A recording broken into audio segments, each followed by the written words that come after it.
In this video, I'm going to be going over exactly how to set up your Google business profile for your flooring company. And not only just how to set it up, the logistics, but what keywords to put, like how to actually structure it, all those kinds of things to make sure that you're actually going to be able to set yourself up to get phone calls and leads from your Google business profile. Because this is really important. A lot of people are going to be searching for flooring stores, flooring companies, floor installers, different types of flooring on Google. And so having your Google business profile is very vital, and setting it up correctly is even more vital to actually be able to rank on that first page whenever people search to actually get flooring call leads or form leads from your website from this business profile. So I'm going to go over, it's going to be really quick. It's going to be more of a tutorial style, like literally how to set it up and how to word it, all that kind of stuff. So you want to make sure that you go to business.google.com. It's going to be the first step. So type that in. Then it'll take you to a page to sign in to your email account. So it'll be attached to, either it's your business email, if you have a Gmail, regular, whatever email you use. And then it's going to have you go to this page right here. So this will be kind of the first step whenever you sign in. This is how you're going to be able to build your business profile. So this is how you'll get Google reviews. You'll have your address on there, all that sort of stuff, and your business name, obviously, phone number, website. So you're going to start building the business profile. So obviously you want to have the business name. So very obvious here. You want to just type your business name. Now, some people will say, hey, try to put the keywords that are really searched in your business name, but I try to stay away from that because Google's getting a lot more strict lately, trying to add on words to your actual legal business name. So just put the business name, whatever it is. So, just for now, we'll say this. Business category. This one is so important. I can't overemphasize it enough because the business category is the number one ranking factor that Google takes into account in order to rank your business profile for certain searches on Google. The number one ranking factor. It's not your website. It's not reviews. Your business name plays a role, but like that business category is so key. It's like probably 30-35% of what Google takes into account in order to rank your profile for certain searches. So what I suggest is, so you typically have a few options for a flooring business whenever you're selecting your business category. So you want to think it in context of, okay, what are people going to be searching for my type of business, for my services I offer, my products I offer, and then how can I get the category as close to that keyword or keywords as possible? Hope that makes sense. So you have a couple of options, a few options if you're a flooring company. You have flooring contractor, you have flooring store, floor finishing service, and then you've got like this right here, kind of a different one. Wood and laminate, flooring supplier, if you're, I guess, more of a manufacturer, or a store, if you just do wood and laminate sales, could be a decent one. I don't usually recommend to do that one unless it's like very, very specific to you. Wood floor installation service. So those are typically, I might be missing one, but I think that's most of them. So if you're let me go back here. Yeah. Oh, and floor and sanding, polishing service is one too. So if you're obviously a flooring store, if you have a showroom where people come in and they can buy flooring in the showroom, right? Like that's kind of your main business model. And then of course you might do installation in their home, things like that, or you might also do in-home estimate appointments. But if you have a showroom, you want to do flooring store, 100%. Obviously, because flooring store is searched a lot. It's one of the main keywords people search for when they know they need flooring in their home. So like this is a key one. And they might even have, I'm missing a couple too. Yeah, there's tile store, tile contractor, tile manufacturer. There might even be carpet store as well. Yeah, carpet store, carpet installer. So I missed more than a few. Carpet cleaning service.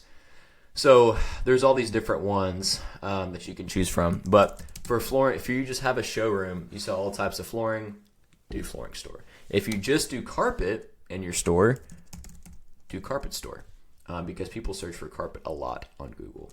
The next one is going to be one of the more common ones, flooring contractor. So if you're mainly focused on installation, and you might help with the material sales too, but your main business model is like, hey, we will install the floors for you. That's kind of our main thing. We're an installation company for flooring.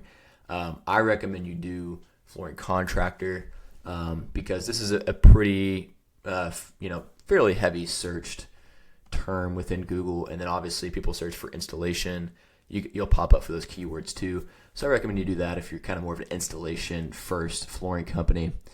And then you've got, so if you're more of you would say a hardwood flooring company, meaning like you do hardwood floor installation and refinishing, and like sanding, coating, all that kind of stuff, then I would not typically pick one of these two, if that's more of your focus. But, so if you're a hardwood flooring company that does hardwood installation and refinishing as your main, but you also do laminate vinyl installation too, I would still, if you do refinishing, pick floor finishing service.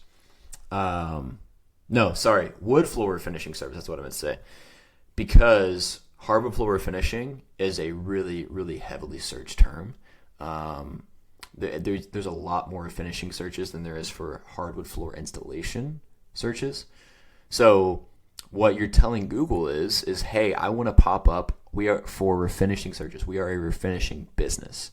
Now, obviously you do installation too, but you're going to have a likelier chance to pop up above someone that does like a wood floor installation service or flooring contractor, if somebody searches for refinishing. So again, it matches the search. That's one of the main things. So this is the main thing Google's looking at first thing, is the category. So I would pick that, or you can do a floor installation service. And also there's competitor stuff too. So you can look at the competitors in your area, see what they're doing, the top 3 businesses, and you can maybe copycat them.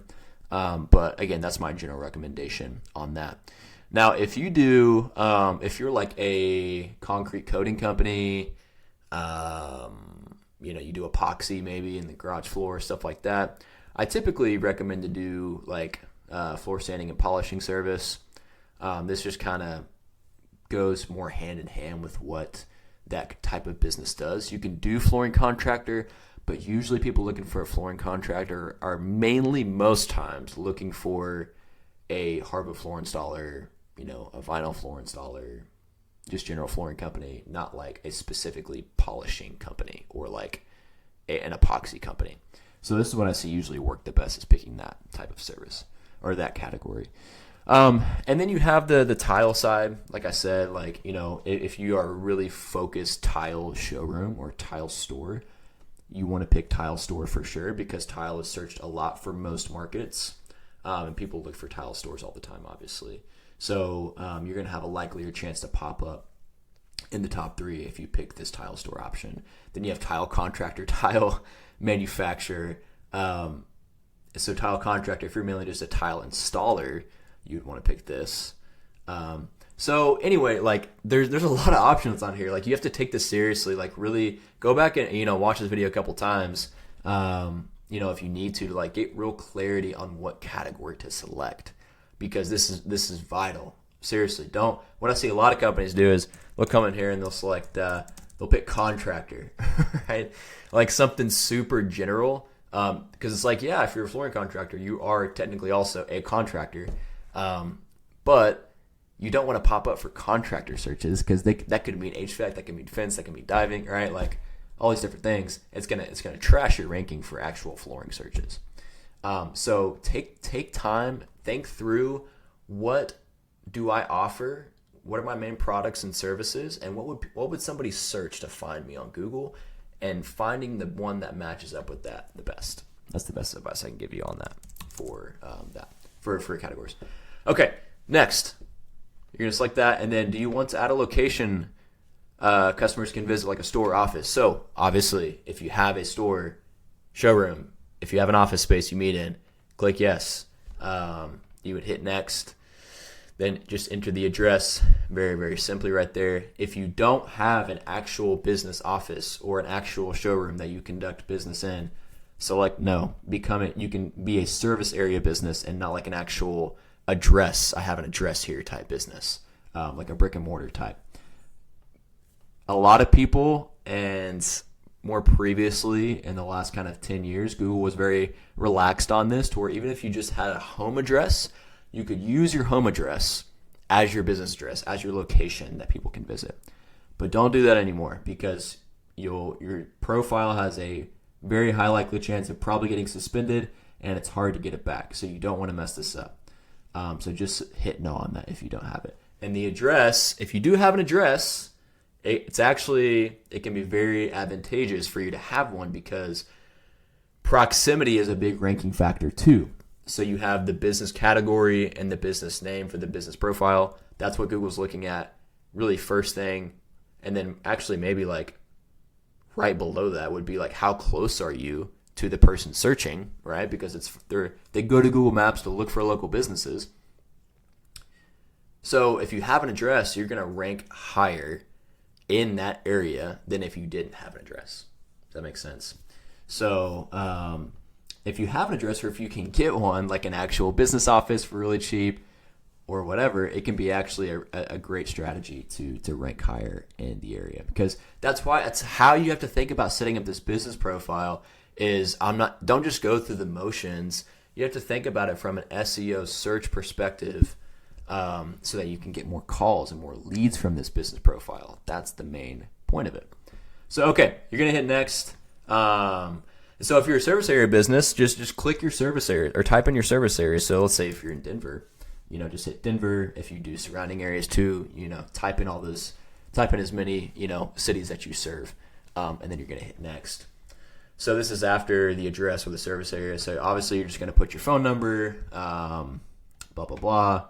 I'll just put in a dummy number. Okay.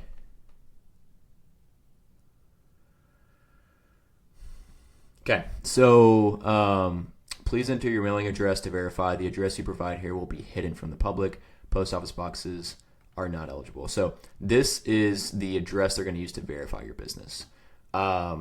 So this doesn't have to be like a storefront or a showroom or like a business office necessarily, because everybody has to put a mailing address. So you can put a home address here, and then hit next. And so what it's going to do, I don't want to go through and actually create this profile, but this is pretty much the last step. No, just kidding, it's not. So we'll skip this for now, but you do have to verify your business. So they'll typically send you a piece of mail with a code on it, and then you type in that code, and your business profile is it's verified. And then sometimes they'll have you shoot a video of like the actual place. I think it's more if you have a showroom or a storefront. But anyway, we'll skip past that. Verify later, and then you're going to do your business hours. So put your correct business hours on there, obviously. Do a business description. So I actually recommend maybe using like a ChatGPT or a Google Gemini, using AI to build you out a very good SEO optimized business description here. Don't just put like, hey, we're a great flooring company, give us a call for a quote, here's our website. Don't do that. But try to use as many of these 750 characters as possible. So you can go to ChatGPT and you can be like, hey, give me a business description so I can put it on my Google business profile that's SEO optimized. I have a flooring company that offers this, that, the other. Give me a business description, right? And I serve this area. So it's going to spit out, and you can tell ChatGPT or Google Gemini to do it within 750 characters.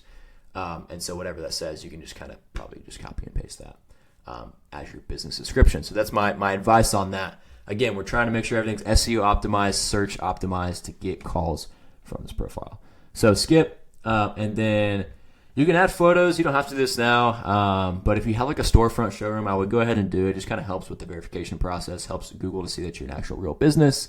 It might help you get approved and verified faster, actually. Go ahead and hit skip on that.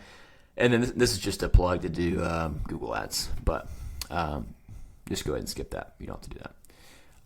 And then get a custom email address and premium features, blah, blah. No, you don't want to do that. Skip. Your edits will be visible once you are verified. Okay, so that's pretty much it. Again, I'm not going to go through and actually create this profile, just to kind of show you what you need to do to build this effectively. So I hope this was helpful. Again, maybe go back and really make sure you have that right mindset. Maybe listen again to what I was saying about the SEO optimized stuff and like selecting the right category and the address, all that kind of stuff. But anyway, that's it for this video. Hope it was helpful, and we'll see you in the next one.